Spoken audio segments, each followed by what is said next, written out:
Good morning. As we enter into worship, I invite us to settle our minds and hearts and turn our attention to Jen, who will be ringing our bell. And Bill.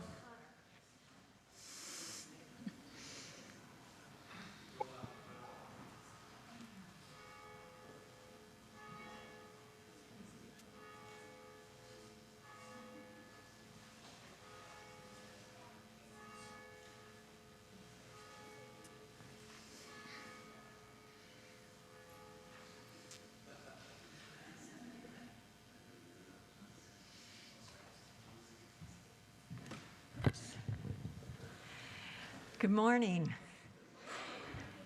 My name is Nancy Wilbur, and I'm chairing the Music and Worship Committee this year with Jennifer Bottomley.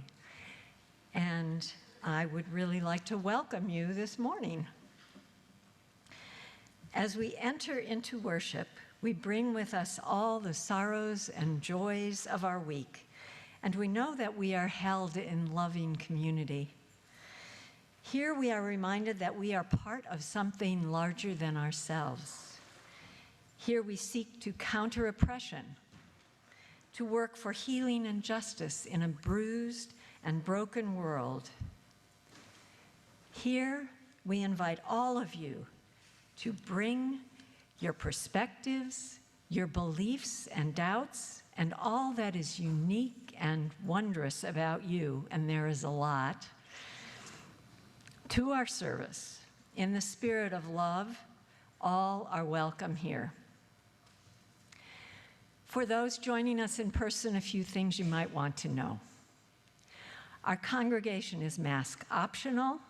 If you would like to be in a place where everyone is wearing masks, the side over there by the windows.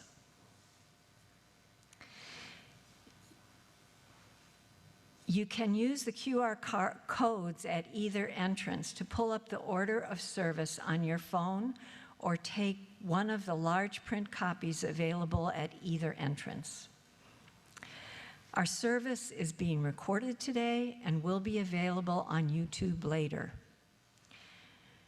If you would like to have a joy or concern shared with the congregation today during our meditation and prayer, we invite you to fill out a card anytime before our meditation hymn on the table to your right. It's the table with the little candles there, and you can just get up at any time, now or up to the meditation time, to light a candle and write a card if you'd also like to have it read. People of all ages are welcome to move about in the sanctuary as they need to, or to make themselves comfortable in the cozy area in front of the first pew. It's already occupied, so you can join them. During our service, children's programming for elementary school age children is happening today. And during the service, our child care provider, Shannon, is available to be with nursery-age children in the nursery, located in our parish hall. Many thanks to Kevin Murray, who is our camera person today, and to, who's our Zoom usher? Tom Keitel. If you're new to Theodore Parker Church or visiting today, we would love to stay in touch. You're invited to fill out a connection card, which will give you an opportunity to sign up for our weekly updates and help us welcome you. A link to the connection card is in the chat, as well as our contact information. Those joining us here in the sanctuary are encouraged to fill out the contact card you'll find in your pews, and it's with the white pamphlet back there that Tori is holding up. We'd like to take a moment to greet one another. For those of you on Zoom, putting your video on at this time helps us to connect with you. Kevin, would you please put our sanctuary screen in gallery view so we can see our off-site congregation? And let's give them a big wave. Looking front maybe, but waving back so you can see them and wave at the same time, because the camera's under the clock in the back.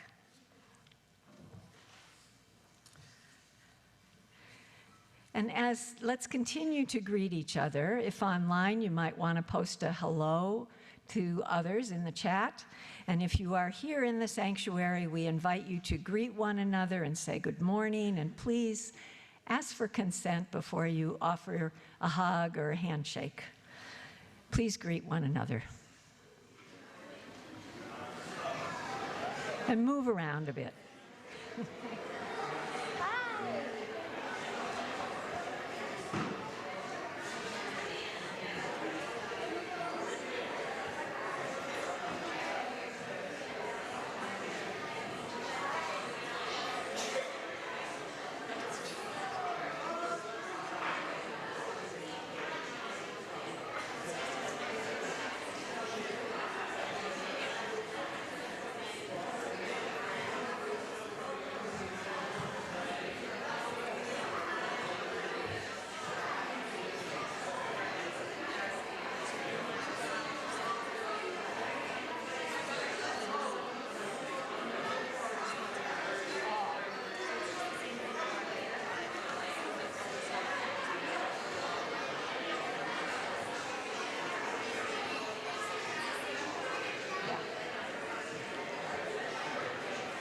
And let us be seated for the prelude.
Our opening words this morning are Sabbath Rest by Dan Lambert. This is a responsive reading, and the response is, we need a time of Sabbath rest. And Nancy will lead us all in saying that together. So let's say that together. We need a time of Sabbath rest. Because the daily pressures of life weigh heavy on our minds, on our bodies, on our spirits. We need a time of Sabbath rest. Because the stresses of our culture often leave us feeling burdened and looking for hope. We need a time of Sabbath rest. Because rest, fun, leisures, and naps help us cope and feel refreshed. We need a time of Sabbath rest. Because we think more clearly, love more freely, and share more joyfully when we are well rested. We need a time of Sabbath rest. Giver of life, help us recognize when we need to stop and care for ourselves. Allow us to enjoy a Sabbath as often as we need one. Allow us to rest without guilt so that we may work with more joy. We are thankful for the gift of Sabbath rest. Amen. Amen. I invite us to rise in body or spirit for our opening hymn, number 1064, Blue Boat Home. It's in the teal hymnal if you would like the music, and the words will be here on the screen. And Ruth will lead us this morning.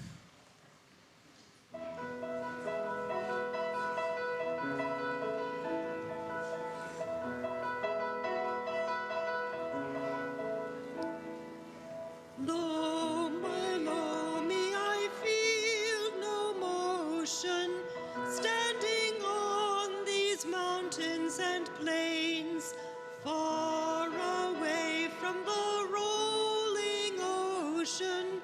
Still my dry land heart can say, I've been sailing all my life now, never harbor or port have I known.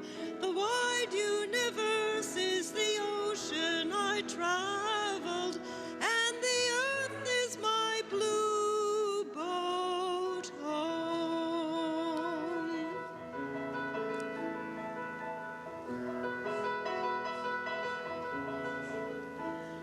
Sun, my sail, and moon, my rudder, as I ply the starry sea, leaning over the edge in wonder, casting questions into the deep, drifting here with my ship's companions, all we kindred pilgrim souls, making our way by the lights of the heavens in our beautiful blue boat home.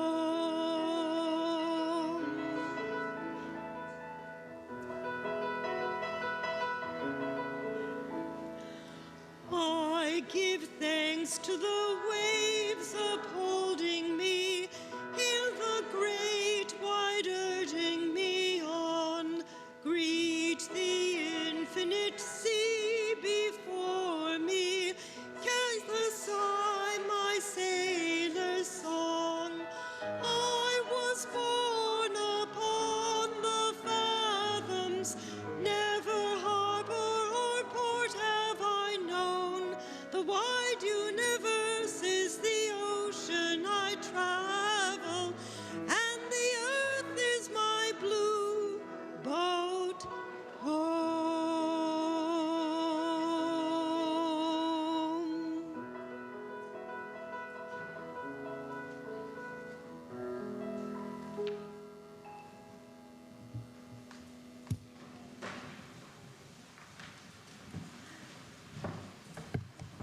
So beautiful. I now invite you to join me in saying our chalice lighting words, the words of covenant that we say each week. Ave and Shiley are going to light our flaming chalice together. If you want to come up, I'll be saying the words both in English and in Spanish. We say the Spanish words in honor of our sister community in Plazuelas, El Salvador. Please join me. They'll be up on your screen.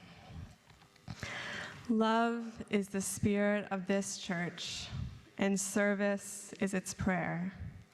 This is our great covenant, to dwell together in peace, to seek the truth in love, and to help one another.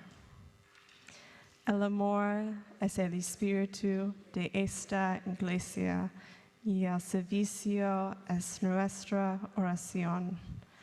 Esta es nuestra gran promesa, vivir juntos en paz, buscar la verdad con amor y ayudarnos los unos a los otros.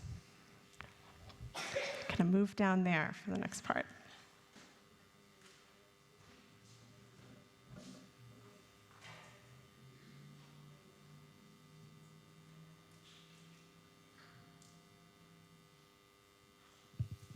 Good morning. So glad to be with you all this morning. My name is Rose. I serve as this congregation's religious educator, and I'm going to be talking a little bit about a Unitarian Universalist value that, one, is what we're talking about more in Children's Chapel today, with all the kids here today, and two, connects with the theme of our service, that of sacred rest, and why this is something we value. So I think, Kevin, there's a slide I'd love for you to put up. A few weeks ago, you all might remember, I had used these ribbons to talk about the values of Unitarian Universalism, which is sort of a new articulation of our faith that we're working with right now. Ave and Shiley helped me unravel all the ribbons to talk about each of them. Today, I'm just talking about, let's see if we can get this, equity, the value of equity. Great. Okay, well, that's a little bit covered by the caption. Sorry about that. But I'll read out. This is, so in this document called Article 2, where we're articulating the shared values of this faith tradition, the language that we're working on adopting this year, including, so about the value of equity, says that we declare that every person has the right to flourish with inherent dignity and worthiness. We covenant to use our time, wisdom, attention, and money to build and sustain fully accessible and inclusive communities. That's what's covered up by the captions there, inclusive communities.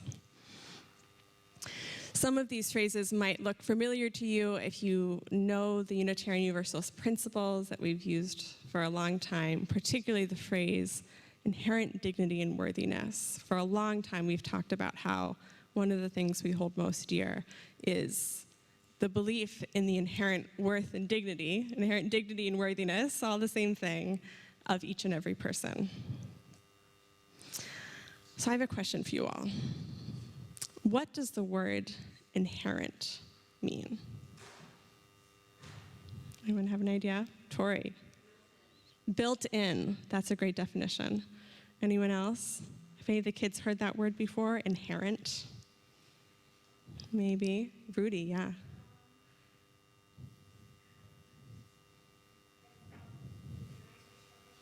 Oh, like inherit. Yeah, it's connected. You might inherit something from your parents.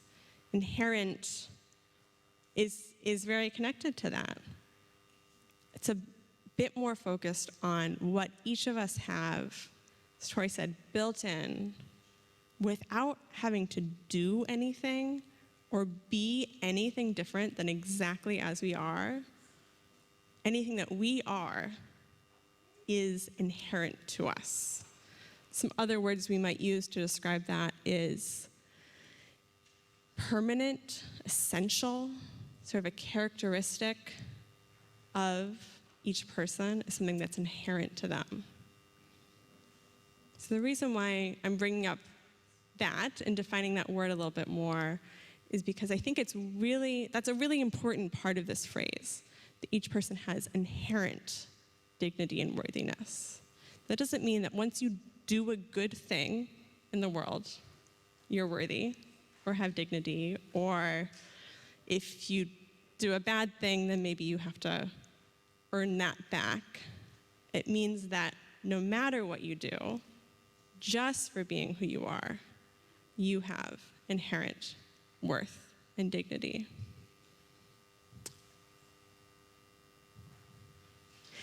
And because of that core belief, because we feel that so strongly, that leads us to know that everyone has the right to flourish, right?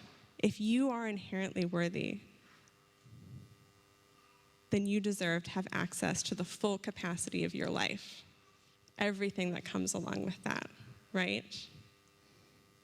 And for each of us, because We're humans, we're mammals, we're animal beings. That includes the right to rest.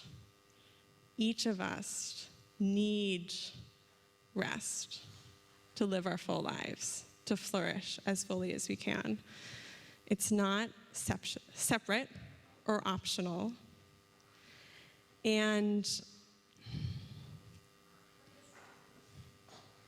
I think a part of living our values, of living out this belief that not only other people have inherent worth and dignity, but each of us do,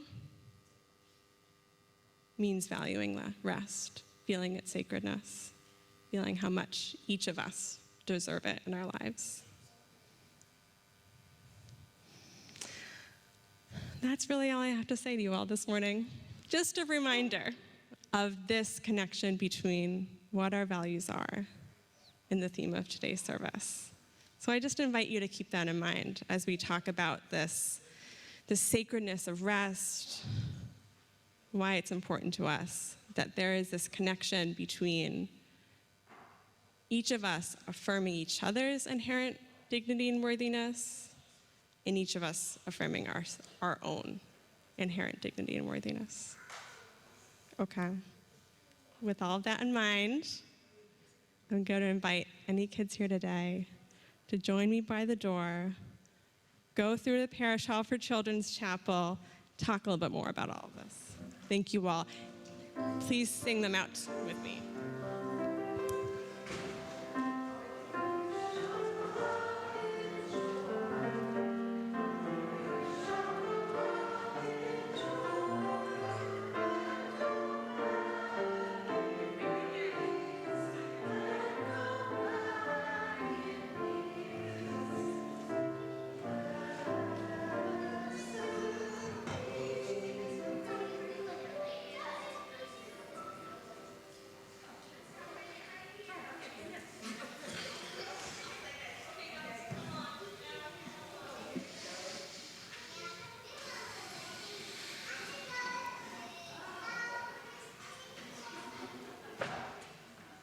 What a joy to have such a crew going to Children's Chapel today.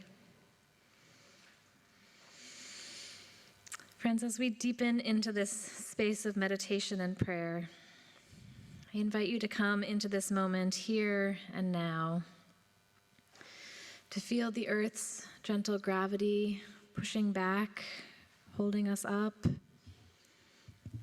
and to give ourselves over to this time of stillness and rest. If you are joining us on Zoom today and you wish to share a joy or a concern during our time of meditation and prayer, I invite you to type that into the chat now.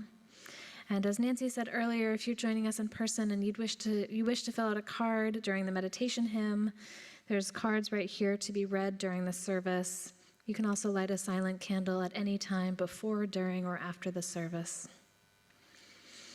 I invite us to remain seated and join in singing our centering hymn, number 16, "'Tis a Gift to be Simple."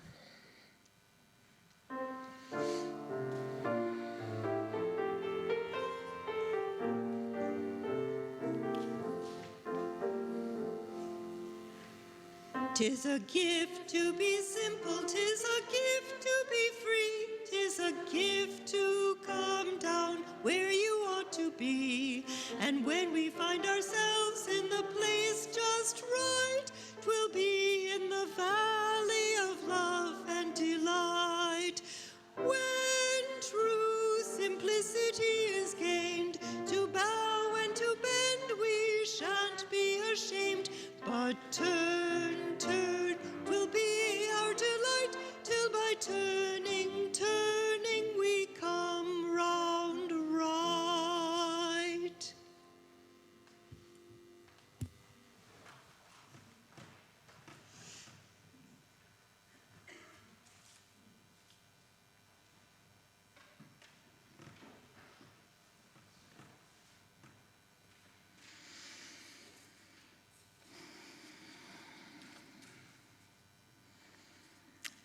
This morning, we have prayers from Deb Ferenz.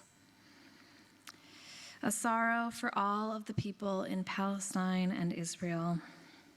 I know so many of us join in holding that conflict very tenderly and closely in our hearts. A joy from Katie that Abigail and Cecile learned how to tie their shoes. I saw them practicing up here. It was awesome. And a sorrow that does not mean that they know when their shoes are not tied. P.S. Please vote. Thank you, Katie.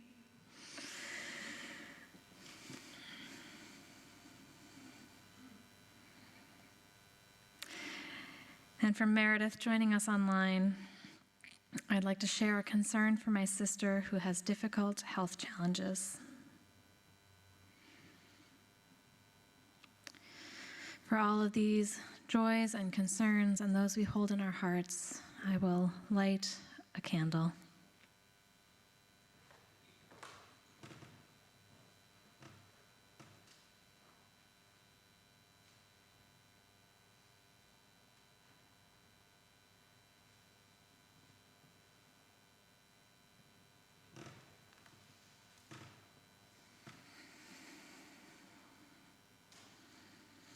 And we enter into a space of meditation. Beloved, take a moment now to breathe. Take a moment now to rest. Inside of you is a spark of the divine. Breathe in that knowing. Breathe out all of the expectations about what you do, what you give, what you show up for. Breathe in your own worthiness, your own wholeness. Visualize that spark inside you, inside the person next to you, inside those you love. Know that you are beloved and worthy, and that this is an unshakable truth.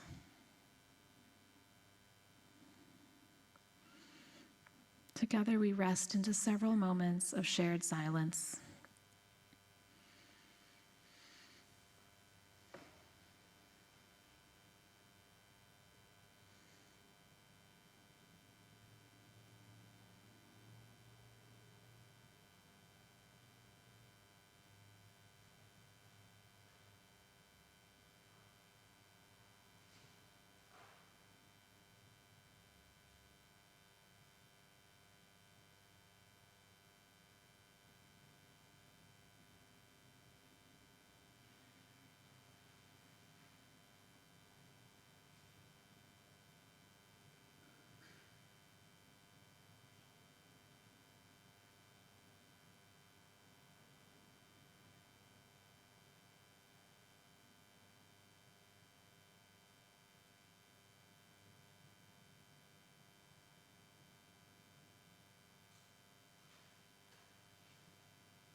Generosity is a spiritual practice in our Unitarian Universalist congregations. We give to remind ourselves of how many gifts we have to offer. We give to remember that we are a part of something larger than ourselves. We give because we believe in music and sacred space. We give with gratitude for all that we have been given and with the faith that together we have more than enough. Links to donate will be in the chat, or you can take a meditative moment writing out a check and sending it to the church after the service. Ushers will be coming around the sanctuary to collect an offering from those in the pews who wish to donate something more tangible. And as Yukiko shares with us a piece by Howard Skempton, an offering to sustain this congregation of memory and hope will be gratefully received. Thank you.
Beautiful, thank you.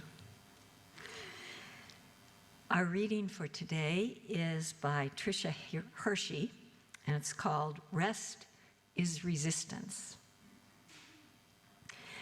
You are worthy of rest. You don't have to earn rest. Rest is not a luxury, a privilege, or a bonus we must wait for once we're burned out. I hear so many repeat the myth of rest being a privilege, and I understand this concept and still deeply disagree with it. Rest is not a privilege because our bodies are still our own, no matter what the current systems teach us. The more we think of rest as a luxury, the more we buy into the systemic lies of grind culture. Our bodies and spirits do not belong.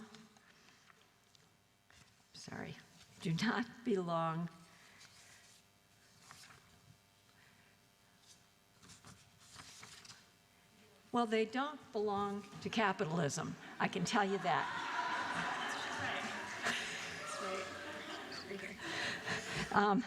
Our bodies and spirits do not belong to capitalism, no matter how it is theorized and presented. Our divinity secures this, and it is our right to claim it boldly. I'm not grinding ever.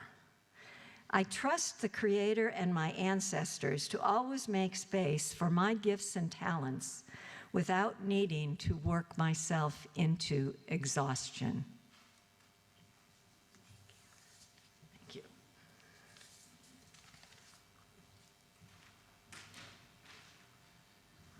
Thank you, Nancy. So for about 10 years, I worked on staff at a Unitarian Universalist summer camp. And at the beginning of one summer, as all of the staff were preparing and training for the campers, before the campers arrived, we were sitting in a circle. And let me set the scene. We are about 20 young adults, mostly in their late teens to early 20s, and I, at this point in my mid-20s, was an elder among this crowd. And we did an icebreaker activity. The prompt: what is your favorite thing to do on Sunday afternoons? My answer: clean my room. Some of my friends on staff teased me about this mercilessly for the rest of the session. Cleaning your room? Seriously? They would just say, out of the blue, in the middle of a workshop or whatever. And at this point, I was already in ministry, so I was peopling all Sunday mornings, and Sunday afternoons were the start of my day off, not the end of a weekend for me. And cleaning my room was a lovely ritual that was quiet and introverted and helped me to feel organized and ready to start my week. If you ask my partner, they might say that I am not the most skilled at resting. I did ask them yesterday, and they said that was a generous interpretation of what they would say. If you ask me, I feel like I can't rest until the things are done. The dishes are clean, the laundry is folded, and the tasks aren't hanging over me. The problem is, though, that there are always more tasks. Am I right? There's always more laundry, more dishes, more email, more work. So we preachers have a maxim that we sometimes preach the sermon that we need to hear. And I'm just going to go ahead and confess that this one might just fall into that category. So a few years ago, in the spring of 2021, I took a sabbatical. Sabbatical, coming from the same root word as Sabbath, derives from the Hebrew word sabbat, which means to rest. And it's common for ministers to take a sabbatical every 4 to 7 years, a few months of rest from the day-to-day work of ministry, a chance to deepen their spiritual practices, to perhaps go on pilgrimage or work on a project, or simply to rest. And during my sabbatical, I decided that I wanted to dive back into pottery, a hobby that I first encountered in 2011, and I've been doing on and off ever since then. And so I got a studio membership, and that spring I spent many hours a week at the pottery studio. And about 2 months in, I hit a wall. I did not know what to make. I was running out of ideas. I was sick of making mugs, so many mugs, sick of making bowls. I had run out of different shaped bowls to make. I was sick of making flower pots, which are essentially just 2 bowls together. And I realized that I had this narrative that everything I made should somehow be useful. That even while I was on my sabbatical, which was supposed to be a time of rest from the need to always be productive, a time to simply be, even while I was doing a hobby, which hobbies are ostensibly purely for one's own enjoyment, right?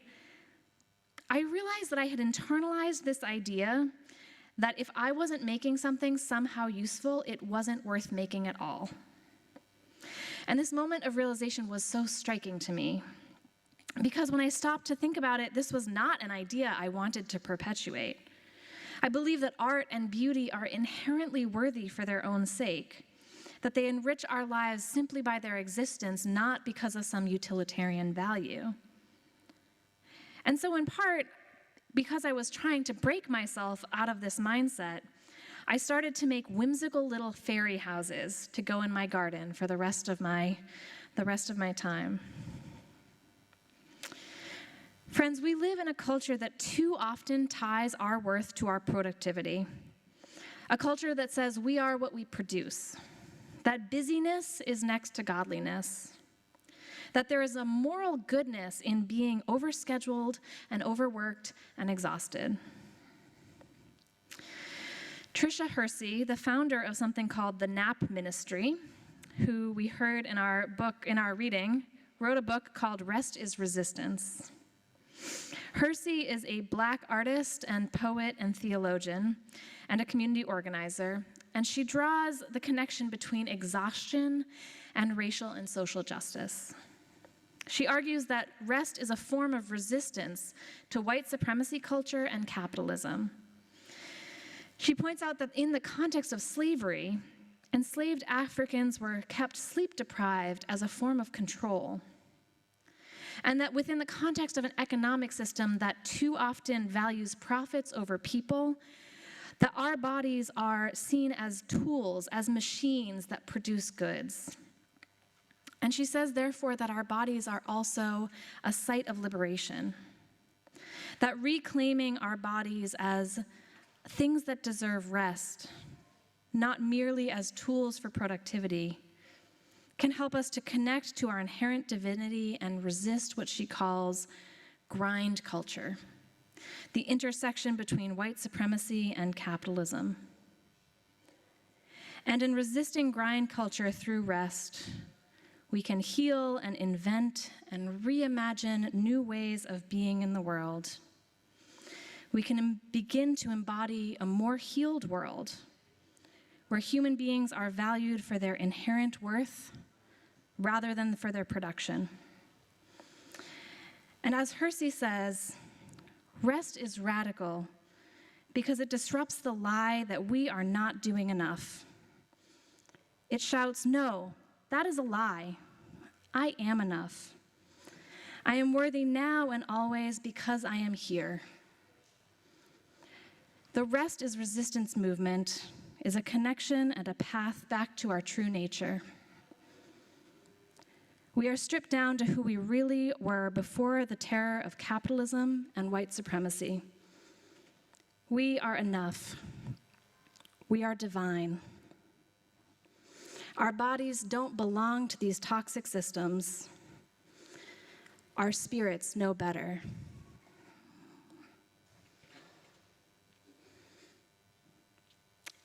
Hersey says she came to this work because she comes from a legacy of exhaustion. And she says she came to this work because she comes from a legacy of resistance to exhaustion.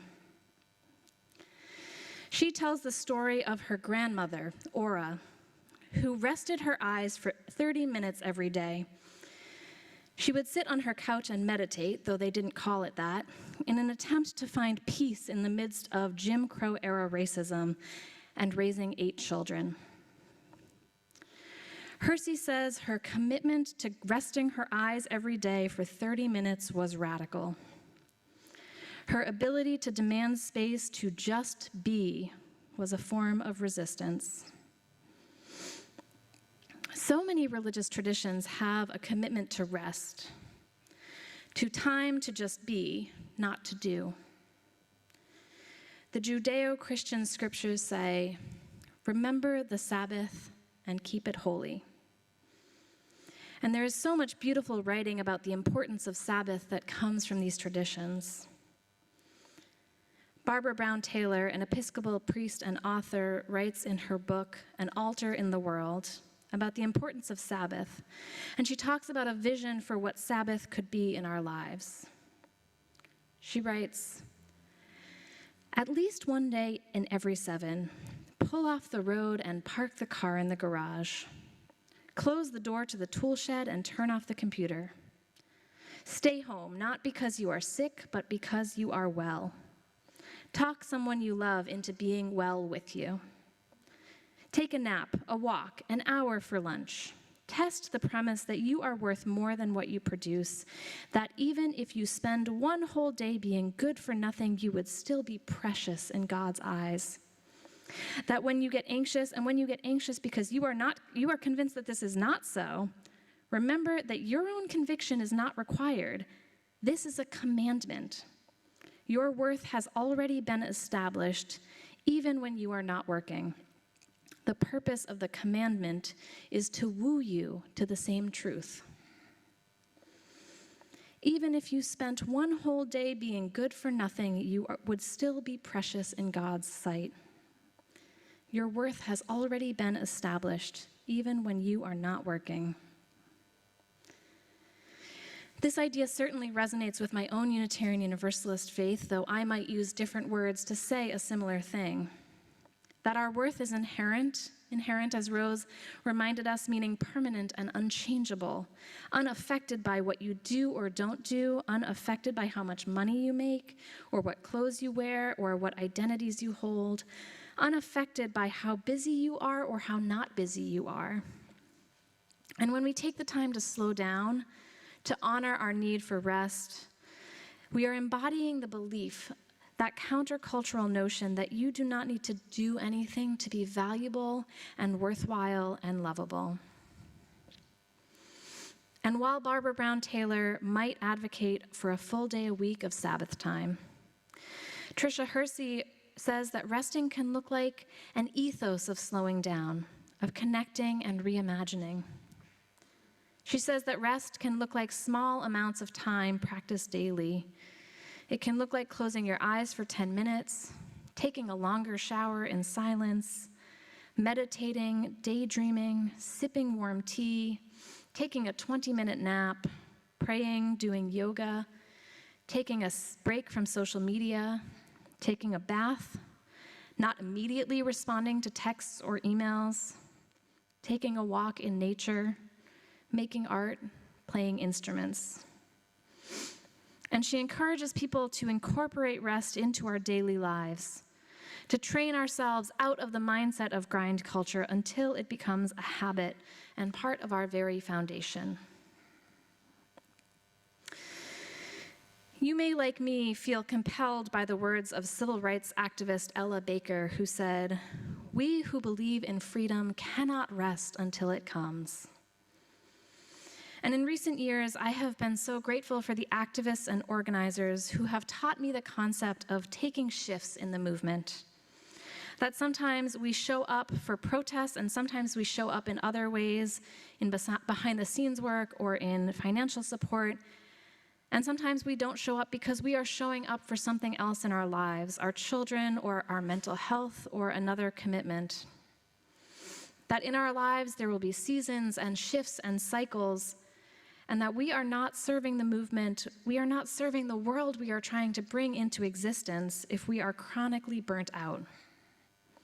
That if we take the time to take care of ourselves, to find moments of rest, we can show up more creative, more grounded, more aligned with the people we say we want to be in our work to build a better world. As a person of faith, I sometimes feel this tension between my stated beliefs and what my actions might indicate I believe, right? Do you ever feel this? Like, I believe that art is worthy for its own sake, yet my actions reflected a belief that I needed to produce something useful in order for it to be worthy. We are not immune to the pressures of the indoctrination of the culture around us. In our own lives and in our churches, our communities, our families, when we try to carve out space to remind ourselves that we are worthwhile just because, we counter those toxic narratives that grind culture, white supremacy, and capitalism have taught us. And I think churches can both be places where we perpetuate as well as resist these ideas. A colleague of mine tells the story of interviewing with a congregation many years ago. And at some point in this interview, he asked something like, "How will we know when the church has been successful?" And the answer from the members he was talking to was, "The church will be successful if the lights are on every night of the week." And friends, I get this impulse, and I have also seen it burn people out. There is so much good going on inside the walls of our churches, this church and so many churches I have been a part of. And I, for one, have at times felt like the work is too urgent and too important to wait. But what if from time to time we reminded ourselves to slow down, that there will always be more emails, more programs, more things to plan or clean or organize, and we asked ourselves, what would it mean to just be together for a little while? And in a way, I think that church is also a place where we resist these messages, right? That is exactly what we are doing here together in worship. It is a time when the whole congregation comes together just to be together, to give an hour of your day to this time that does not produce anything, that says, I am not here to produce, to do. I am more than flesh and bone. I am spirit and relationship and connection and the very embodiment of divinity. And I believe that worship, that coming to church, can be an act of resistance against those same toxic messages that we get in our day-to-day lives. Friends, I think that we need to disentangle in our lives and in our institutions the belief that busyness is success, the belief that we must produce to be worthy, and to ask ourselves, what would it look like if we really believed that it was enough to just be, even if just for a few moments? How can we carve out space and time for ourselves in our daily lives and in our relationships and in our communities for rest, for connection, to resist the urge to do, and just to be? May it be so, and amen. Our closing hymn is I believe, new one to this congregation, or so Michael tells me. It's hymn number 15, The Lone Wild Bird. Yukiko is going to play it once through for us, and Ruth will sing it. And I invite you to rise in body or spirit as we sing this hymn.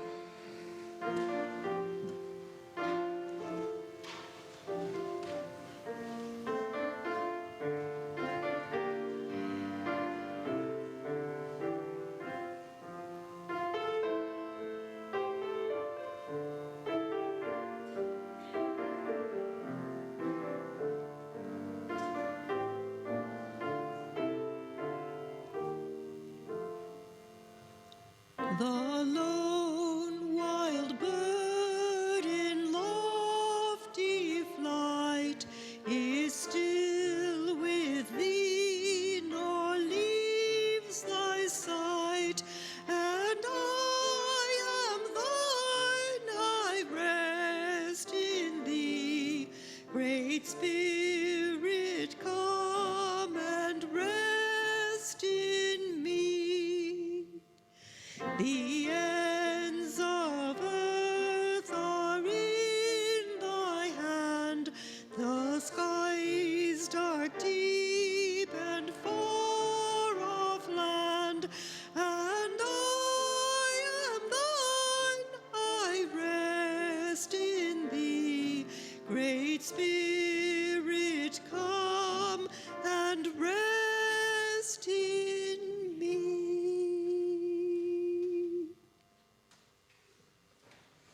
Thank you. Please be seated.